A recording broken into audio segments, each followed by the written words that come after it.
ధ్వజారోహణంతో ప్రారంభమైన శ్రీవారి బ్రహ్మోత్సవాలు, స్వామికి పట్టువస్త్రాలు సమర్పించిన సీఎం చంద్రబాబు, రాత్రి పెద్ద శేషవాహనంపై వివరించిన మలయప్ప, వాహన సేవలో పాల్గొన్న ఉపరాష్ట్రపతి రాధాకృష్ణన్, ఎవరికి ఇవ్వని అవకాశం శ్రీవారు నాకు ఇచ్చారు, 14 సార్లు పట్టువస్త్రాలు సమర్పించే భాగ్యం దక్కింది అంటూ చంద్రబాబు స్టేట్మెంట్ని ఇక్కడ హైలైట్ చేశారు. ఇకపోతే కొత్త టీచర్లు వచ్చేస్తున్నారు. 15,941 మందికి నేడే నియామక పత్రాలు అమరావతి సభలో అందజేత. కొత్త టీచర్లలో సగం మంది మహిళలు. టాపర్గా నిలిచిన 16 మంది సహా 22 మందికి పత్రాలు ఇవ్వనున్న సీఎం, తక్కిన వారికి అందించనున్న అధికారులు, పాల్గొన్న పవన్ కళ్యాణ్, లోకేష్, హాజరవనున్న ఎమ్మెల్యేలు, నేతలు. 34,000 మంది కోసం ప్రాంగణ సిద్ధం.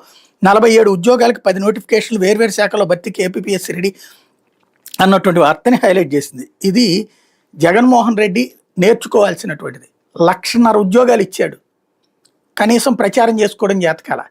ఆ సంక్షేమ పథకాలకు సంబంధించినటువంటి బటన్ నొక్కడం తప్పించి, అప్పుడు మీటింగులకు రావడం తప్పించి ఇట్లాంటివి పట్టించుకోవాలి. ఇప్పుడు పెన్షన్లకి చంద్రబాబు స్వయంగా వెళ్ళి పంచుతుంటారు.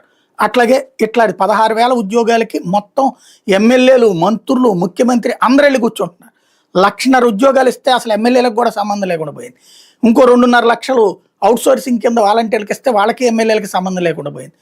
అంటే రాజకీయ ప్రభుత్వాలు ఎలా నడపాలన్నటువంటిది ఇక్కడ నేర్చుకోవాలి. ప్రచారం ఎలా పొందాలన్నది ఇక్కడ నేర్చుకోవాలి. ఇక్కడ అదే స్పెషాలిటీ అనమాట. లేకపోతే సినిమా చూపిస్తా అంటూ